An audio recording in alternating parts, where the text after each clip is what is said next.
All right, boys and girls, the day before the big adventure. Got some snacks.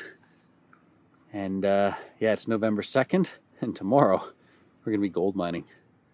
Well, there's definitely liquid water, and there's definitely not so liquid water. I did not bring the tire chains, but this is like a non-stopping slide right into the river. Pretty much. We're gonna have to chip this ice away if there's any chance of getting, because it's so shallow to get the boat in at all. So, what you doing, Kyle?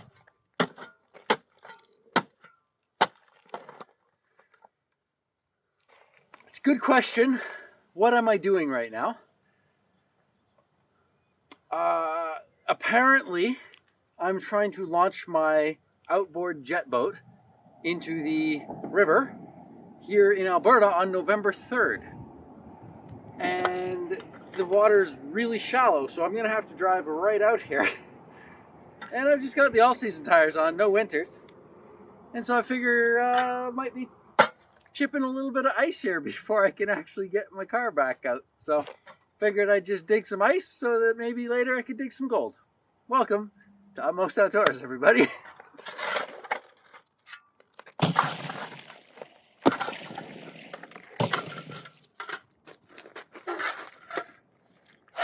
Gold mining is never without some complications, but step one, done. I'm curious if this is going to work.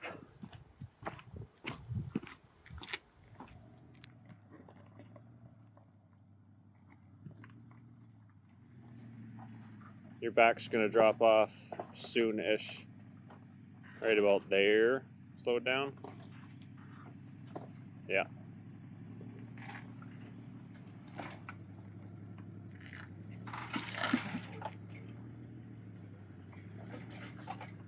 Okay, so I'm gonna try putting my back tires off this edge, and we're gonna see what happens. I'm like really hesitant to do that. Me too.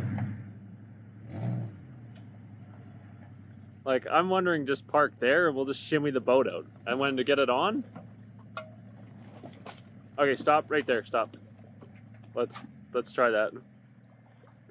It dropped down a hole at first, then came back up. So from here, I think I can momentum myself up. Yeah. But yeah, any deeper, that's looking slick.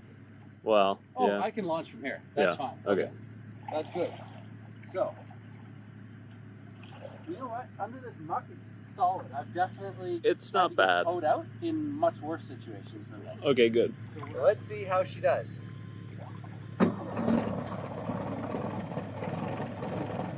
Nice. She likes it.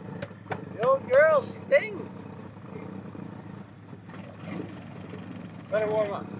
And the goal is to try to just wiggle it side to side and get that last little bit out. We got movement.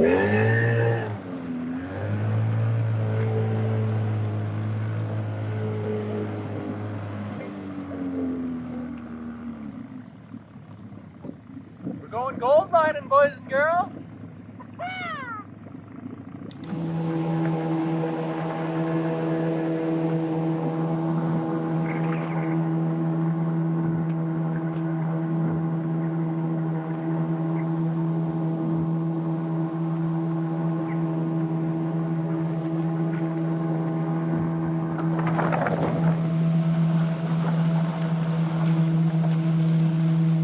Okay, so the engine is vertical, so the water will all drain out and it sort of self-winterizes.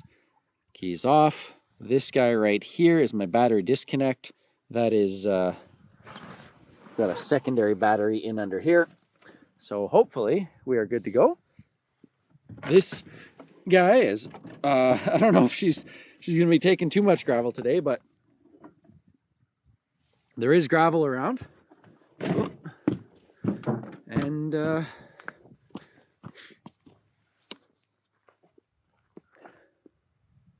definitely out in the middle of nowhere, or what feels like the middle of nowhere. The days aren't very long.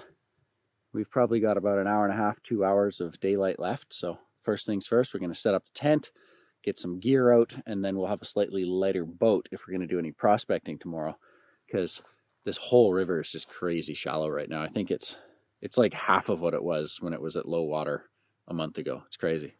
on the drive in, we saw a bear hanging out in a field. Some guy was pulled over in his truck taking pictures. And right where we've parked our boat and plan to camp, there's what looks to be a rabbit footprint. That's definitely like a jackrabbit or maybe one of those little bunny rabbits. What do you think, Chris? Which one? This right here. Oh yeah, for sure. A little cottontail. A little cottontail, maybe. Actually, you know what these are? Because if you compare it to the size of my hand, that's probably a beaver. Or do you think it's a rabbit? I still think it's a cottontail. Cottontail? Okay. Cottontail. Yeah, a little mini cottontail. Okay, so yeah, like it's Canada. The rabbits are built different around here. But these, there's our boat and our campsite. We're thinking is going to be right there. So yeah, maybe we'll get to see some cottontail bunnies later on. That'll be cool. I'm going to save the test panning for after everything's set up. I'm just kind of happy to have a place to camp, and we're right out there in the midst of it. It's peaceful, it's calm. We've got those beautiful cottontail footprints we can look forward to seeing. It's just a pretty nice wide shelf, actually.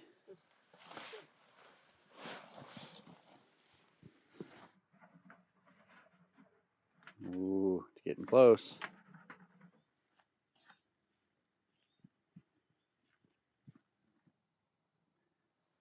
Let's go get some wood. I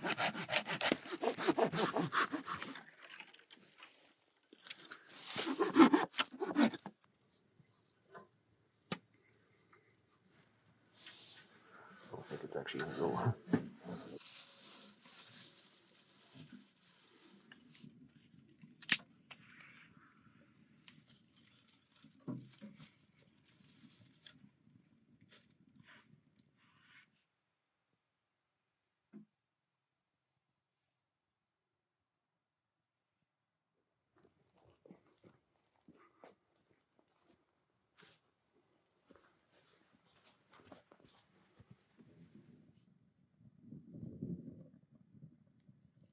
Nice.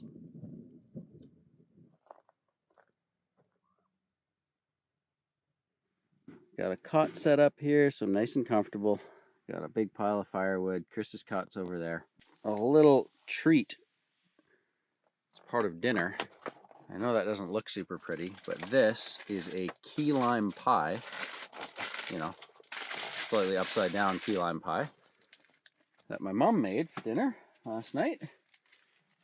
Got a little leftover chunk of steak there, and many snacks. I think that the craft dinner with a sausage slice stuffed into it and all sorts of random goodies here, because why not when you have a boat that can handle it? And the cooler with all my food happens to be a table. And of course, we're planning on trying to cook on top of the stove. Steaks toasting away there. I figure I might as well not do this in the correct, normal, acceptable order. Instead, we're going to get some of this beautiful key lime pie. That is so good. That's my favorite of all the pies. Key lime. This one has a Oreo crust. It's toasty in here compared to outside. It's quite nice. Yeah. Look at that. Steamy warm. Oh yeah. There, that was nicely seared yesterday, so that's going to be a nice warm treat today. Wash her down with the coconut. This is luxury camping, isn't it, Chris? This is pretty luxury. Not cold. I'm not cold at all. This is nice in here. Still cooking garbage food, but hey man, it tastes better just as a fact that you're out camping. that's right. Man, that little stove is amazing. Look at that thing. It's just glowing, dude. Chugging away. Oh yeah. No, this is amazing. What do you think the nice fluffy cottontail rabbit's gonna think about this smell, Chris? Not sure. He'll probably just walk right by. Yeah. He's a vegetarian. Definitely a vegetarian. Those little paw prints. Oh. Yeah, don't cook where you eat. I mean, don't cook where you sleep. Early bedtime. See you all tomorrow. Here we are about 7:30 in the morning. Fired up the wood stove. It's getting toasty in here.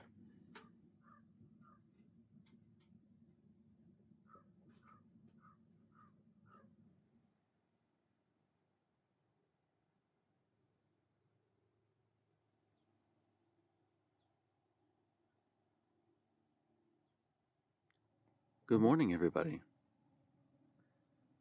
No unexpected visitors last night. Kind of a dreary morning. I'll let that fire heat up in the hot tent. Have some nice breakfast, and hopefully the sun pops its head out soon. Hot tent's just a great mood booster for this whole thing. Until that sun breaks through, it's a little dreary and cold and wintry, but having the hot tent's just a great way to wake up in the morning. Of course, the next step is trying to find some gold. I'm just hoping to, get some ground thawed out and shovel into the Highbanker to show how the Highbanker works. But if we can get some gold as a bonus, that would be really nice. So right at water's edge here, I got about 10 colors. So it means that it's promising that there's more to be found. So I'm gonna have to get right in here, and I'll put the focus enhancer on there. That just switches lenses on my cell phone to a macro lens. You can really see they're not the tiniest of flakes. I mean, they're minuscule, but by Alberta standards, they could be smaller.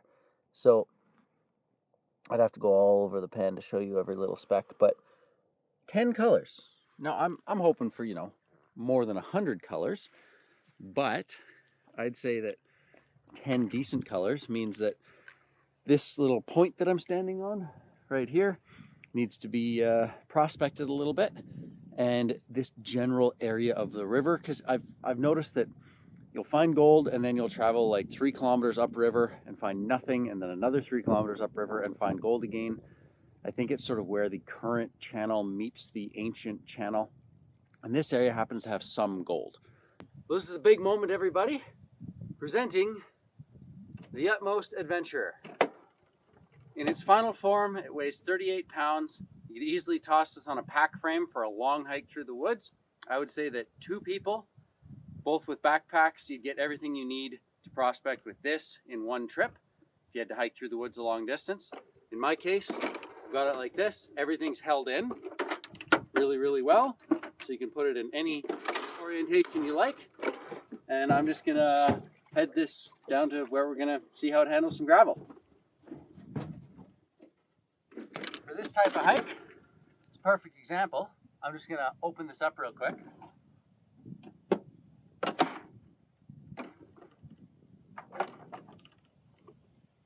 Allows you to shoulder it.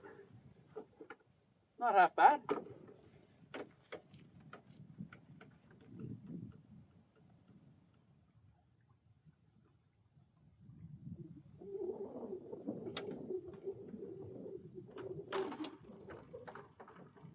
of a spot as any to get set up. Once you've got your Utmost Adventurer on site, getting it set up is as simple as raising the hopper. It's locked into place. Not only is it locked into place to shovel, but you can pick the whole thing up. Nothing simpler than that. Now, I have levels on all 4 corners of this box. So I take this, open the legs up, get them on good ground.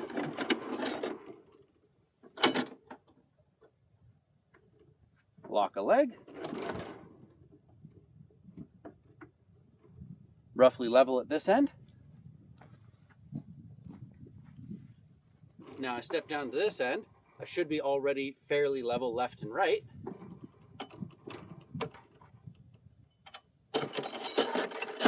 Drop your legs into position, and we're level end to end.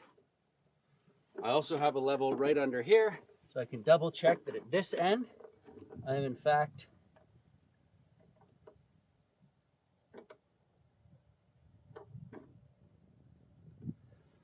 level there, and then I just come back now that those legs are perfectly level and finish dialing this one in. There we are. Now with all of these just finger tight, this is a stainless steel 12 gauge bracket on stainless steel. None of this will ever rust or wear out. It's a fantastic leg bracket. This thing will hold my weight just with 2 fingers tightening and 2 fingers to loosen. Let's say you wanted to just lay down on your Highbanker for the day. Not that that's what it's designed to do, but I just want to demonstrate it is definitely overbuilt, will last for years and years and years.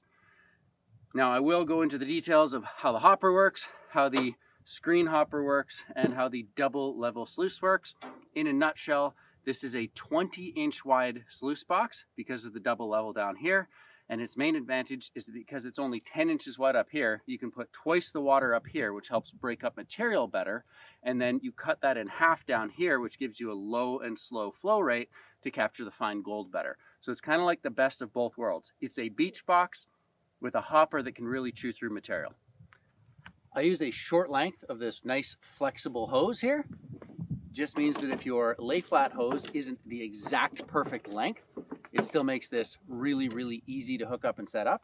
And the advantage of why I think this is the best spray bar that you can do is you can knock this up and down with your shovel a little bit if you want. You can set this because it's all threaded. And the more you have it pointed in towards the back of the hopper, as you'll see coming up, the more it helps the material out of your hopper. The more you point it down at the front, the more it kind of creates this wave that holds everything back, similar to like a claw. So it's really the best of both worlds, ultimate adjustability for any sort of gravel that you're shoveling. And you can even have one shoot up and one shoot down, and it kind of spirals around in there. So it just gives you a lot of adjustability. It's very simple, and it's what I use on the Utmost Adventure.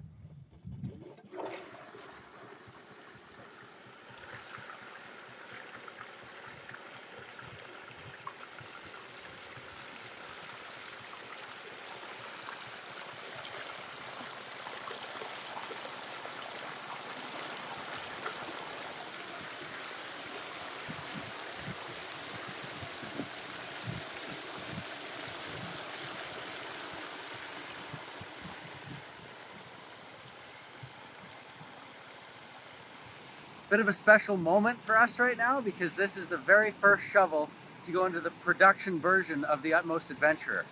And this is hopefully going to demonstrate one of the advantages of this over a beach box. So it's a 20-inch wide Pop and Sun based sluice box, expanded over moss, works really well. But because it's only 10 inches wide and a double level, it has the power to break up some real nasty, mucky stuff like this, no problem.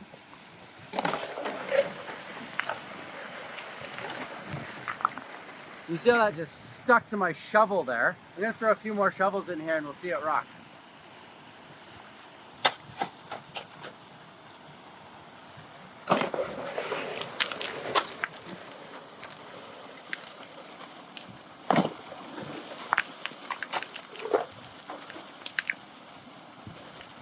I just want you to notice, I'm not going easy on this thing. I'm just launching the shovel at it. It can handle the abuse.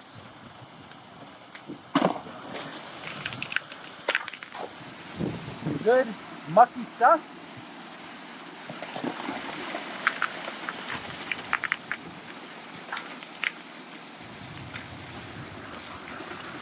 By pointing the spray bar down, it does a better hold job. So let's watch that again. Yeah, mucky.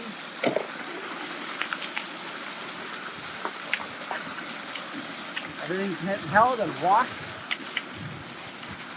Real nice. You just add dirt and it cleans it and you don't have to deal with it. If you get a rock that's stuck up there, you can just tap it with the shovel. I made sure it's clear access to get in here.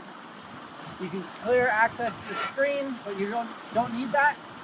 This is just the perfect angle to chew through your material, and this is the perfect angle to clear all of the gravel. Working as expected.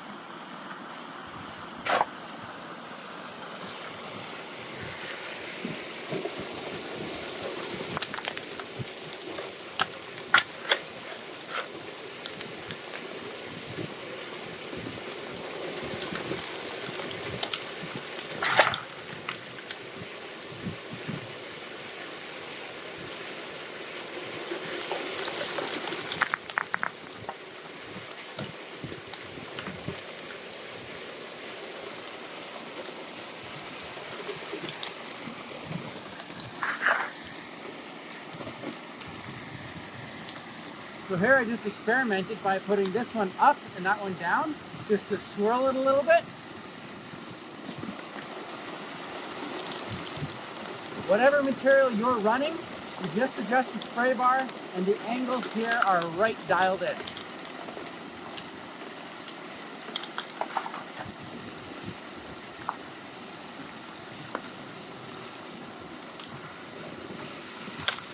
I think it washes best with these down like that.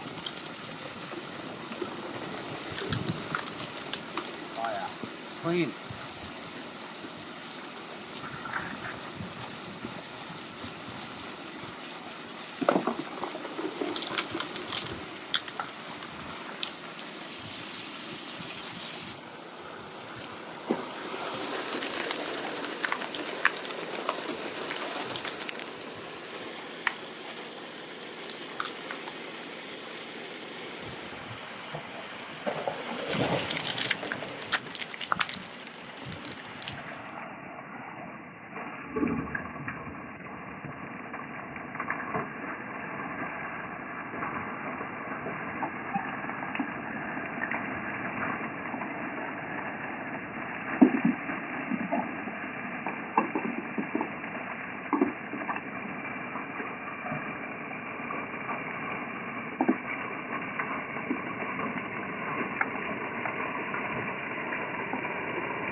I'm really happy with how the hopper is chewing through ground right now.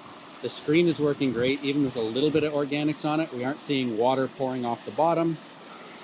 Really handy to have your levels everywhere. And just another close-up view of everything that's happening down here. This might look a little quick on camera, so I'm going to take my finger and run it at the same speed as the bubbles. 1/1000. So it's running really nice, and that's because we have a double level setup here. So I don't know if I can maybe block off the top so you can see there's a whole second sluice down underneath there.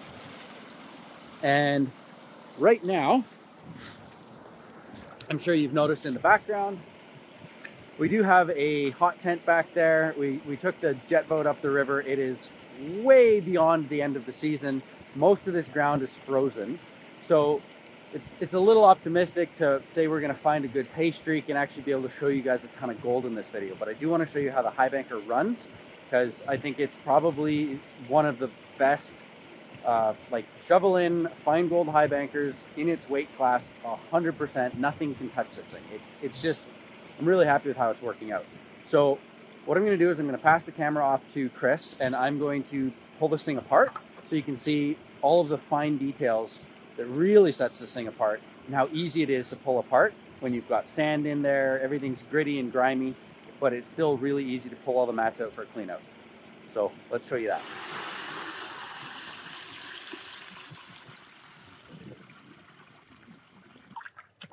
It's so late in the year. that we really can't find a bunch of really good ground. There's a lot of frozen ground and everything, but we were able to put a decent amount of material through this box, and I want to demonstrate how easy this is to clean out. Every single part of this, we just spent so much time trying to find what would be the most durable and elegant solution to be able to pull your mats out. Step one is the hopper. So why don't you have a look here at the hopper, and I'll show you what we did.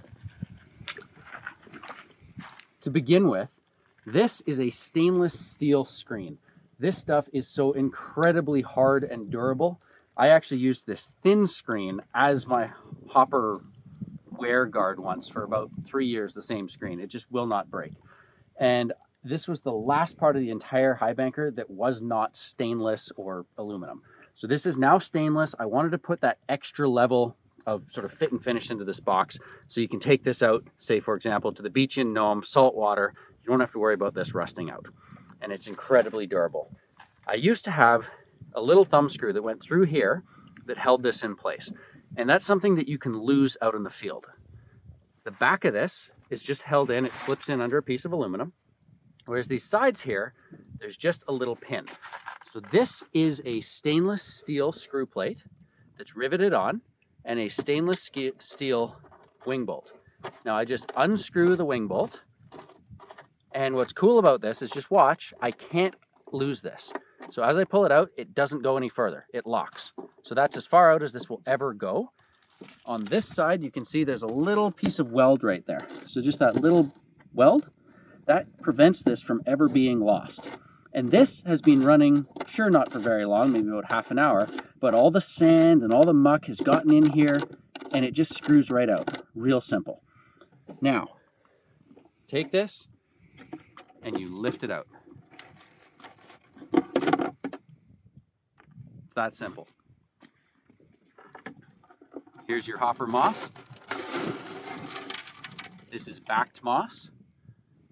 So right now, I'm gonna go put this into a tub and I can throw it right back in here. It's just that simple. This will capture, actually a surprising amount of gold gets captured up here, but the whole point of this being in your hopper, partially as the wear guard and partially this will hold on to black sand, which slowly bleeds into the rest of the sluice. So even though you're surging it with big shovels, it will slowly bleed into the main sluice, allowing your main sluice to capture even better. You just take this guy over here, upside down.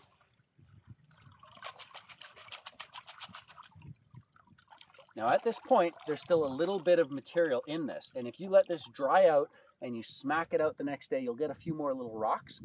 But if gold hasn't come out by doing this, you're not gonna lose the gold when you put this back into the box. So we basically, let a little gravel get in here. Ideally, I'd clean this up with a little bit of water out of a gold pan, but let's just use this as an opportunity to see how simple this is. It just slides under there and into place, and that's it. It is now locked. Your wear guard, not only is this really durable stainless, but I've actually tack welded the corners and a few places down the sides and along the bottom. So you'll never have a wire open up because it's, you know, this may get cupped and bent. If you just throw giant rocks at this and really abuse this thing, you're never gonna have it, you know, unstitching itself. So this just slides right under that nice, you can see it's tapered up, so it's got a little lip to help it push in. Just slides into place. That's it, you're back together. You didn't have to take any wing nuts in or out of the sluice. You just screw these things in, and look at that. You don't even have to go all the way in. It's locked into place. It's going nowhere. But you can screw it in all the way if you like. And same with this side. It just screws in. That's all you need, but if you want to screw it in all the way, you can screw it in all the way. And now, this is locked into place. Totally perfect. This is just such an elegant solution. Again, everything's stainless or aluminum, so nothing will rust. It's incredibly durable. It doesn't get jammed up with rocks and stuff. And I really like that solution. Going down your screen here, this does not need to be removed, but it's incredibly easy to remove. So I'll just knock the rocks off so they don't go down into the sluice.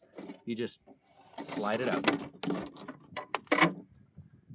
Back of the screen is bent like this, so that's what holds it in place. It allows the screen to sit on top and sort of bounce and vibrate a little bit as the material rolls down. And what we did on this screen is we cut off every second crossbar.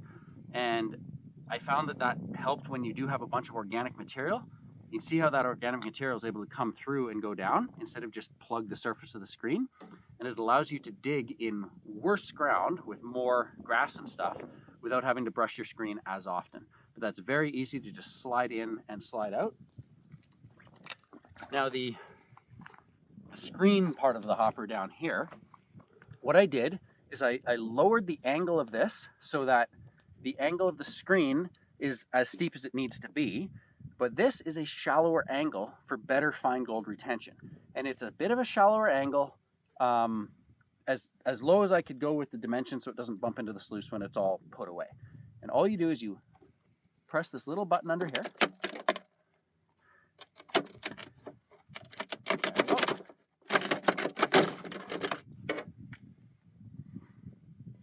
Comes in and out.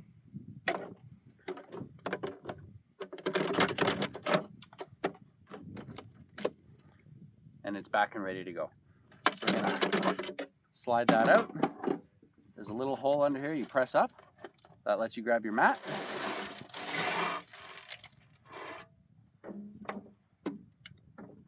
Now you've got your backed miner's moss here, and this can now go into the tub as well.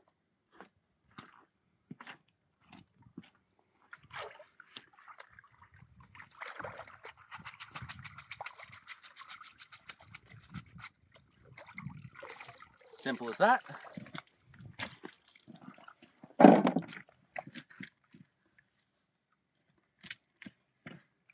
I'm just going to put a little water through here to clean her up.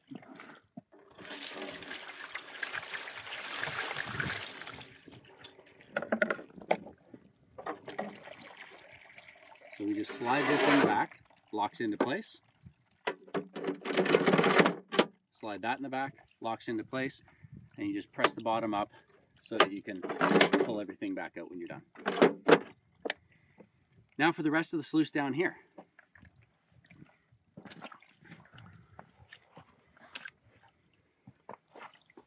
At the front of the sluice, everything tucks up real tight to the front wall, and we've got this splitter here. This splitter divides 50% of the water flow to the bottom box and 50% to the top box. And this is all held in, so I cannot lift this out. I can't lift the tray out. It's locked into place. All I do, same thing as we had up top. There's a little screw on each side.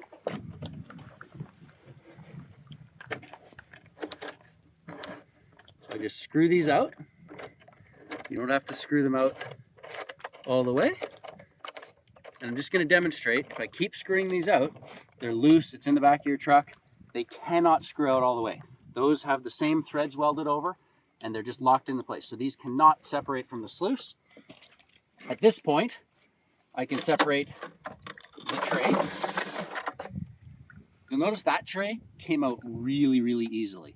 With a big long tray like this, first of all, we're not getting a whole bunch of gravel falling down on either side of this tray, which is really good. And second of all, the entire sluice, the sides of the sluice are leaned out at about 5 degrees, so that when you lift up, it increases the spacing on the sides and just makes this a effortless operation. At this point, the mat slides out.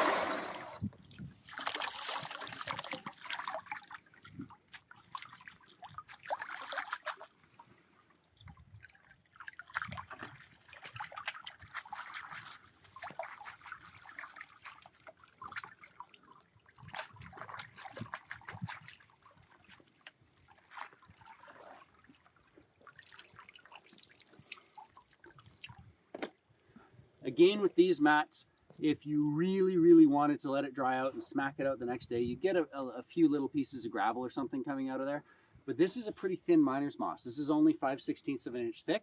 It's a bit of a tighter weave, and I found that this stuff works really good on the fine gold without, like, you're running such a low water flow through this sluice box that you don't need very thick miner's moss. If you have thick miner's moss, the bottom half of your moss doesn't move, it doesn't stay active, and you're just carrying more material home at the end of the day for no reason.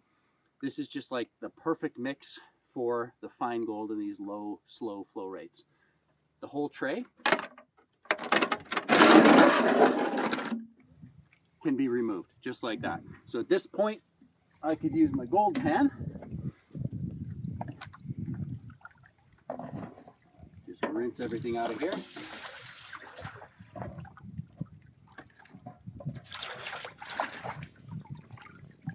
Might as well clean it up real good here. Okay. So I can go on to the next tray, but first I'm going to take this tray. I'm going to reinstall the moss, and that just tucks in like that. Then I'm going to reinstall the expanded. These holes line up because it just tucks in right at the front real nice like that. And when I'm ready, I can slide this entire thing back in. Off to the side for now.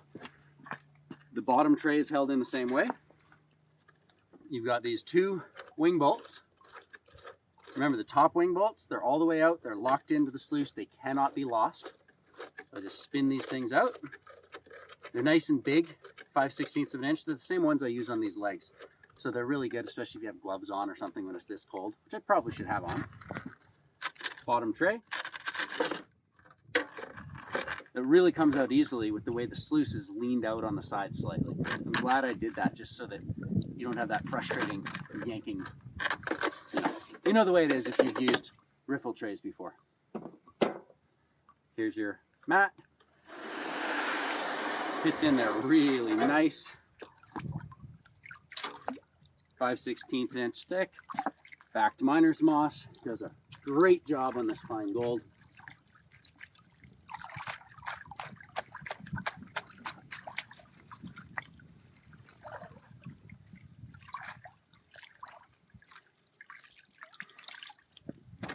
Before I reassemble, I'm just going to clean the sluice out here.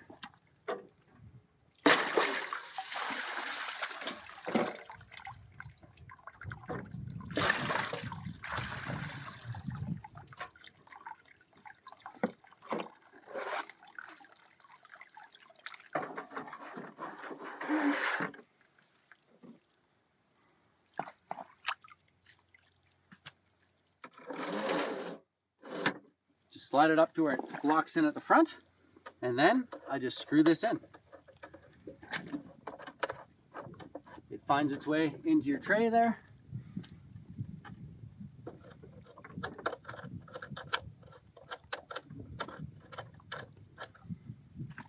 That's all you need. You're locked in. This assembly right here, see how it's got wings on the side, so it just slides right in. Right into the front. And the same thing. None of these could have gotten lost because they're sort of welded into position.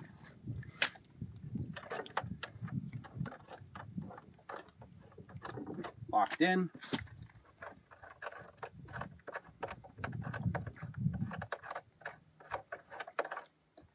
And locked in. So that's it. We've got the hopper with a really nice stainless wear guard. We've got the under screen area, which is really nice. I might as well toss the screen back in. That's it. I'm gonna pull my water. And at this point, I actually like to carry the Highbanker like this from spot to spot. So for example, if I just want to move 8 feet in that direction because I'm at the end of this little area of digging, I don't want to walk really far for my shovels. Just pick it up and walk there. So all I would do is I would grab it by the hopper. You can shoulder it like this. Empty.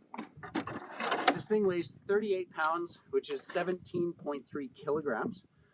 Not all that bad when you consider it's a 20-inch wide beach box with a really good hopper system.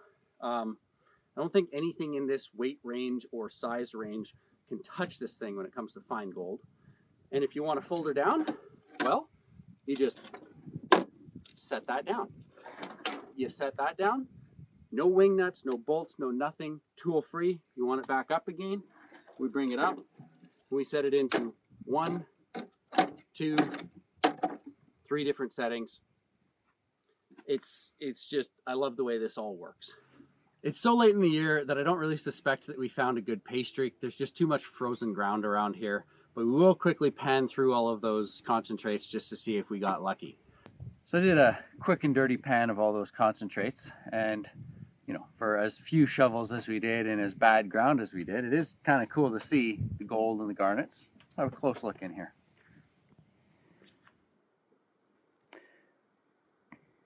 Definitely an area with a lot of little garnets. It's actually a pretty nice one over there. And if we carefully travel up the pan to where the good stuff is,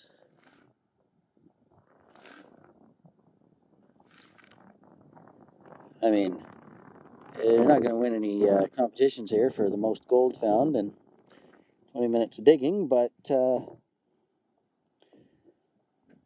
definitely some fine gold in this area, that's for certain. So this here is the Utmost Adventurer. Please don't buy this if you don't have the finances or the need, but if you do, you can go to utmostoutdoors.com and pick one up today. As far as I'm concerned, I'm going to hike this thing back to the boat, and we'll see you in the next video. Until then, cheers everybody.